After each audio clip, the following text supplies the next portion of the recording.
tentara pasukan pertahanan Israel atau IDF dilaporkan tewas dan 8 lainnya luka-luka setelah sebuah kendaraan musuh meledak di jalur Gaza. Insiden ini disebut terjadi akibat serangan yang menargetkan kendaraan tersebut dengan alat peledak rakitan. Dikutip dari media Al-Maydan pada 22 September, insiden yang menewaskan total 12 tentara tersebut telah dikonfirmasi oleh pihak Israel dalam sebuah pernyataan. Peristiwa ini yang terjadi pada 18 September digambarkan sebagai insiden yang sangat sulit karena terjadi di lokasi yang seharusnya menjadi zona aman bagi operasi militer Israel. Serangan tersebut diklaim sebagai operasi gabungan oleh perlawanan Gaza.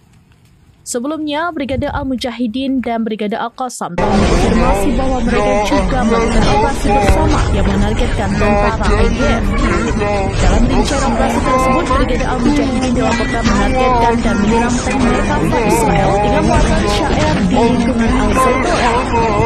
Pada saat yang sama, Brigade Al-Qassam menembakkan roket 107 mm ke arah konsentrasi pasukan Israel di dekat persimpangan Muraja yang terletak di selatan Khan Yunis di jalur Gaza Selatan.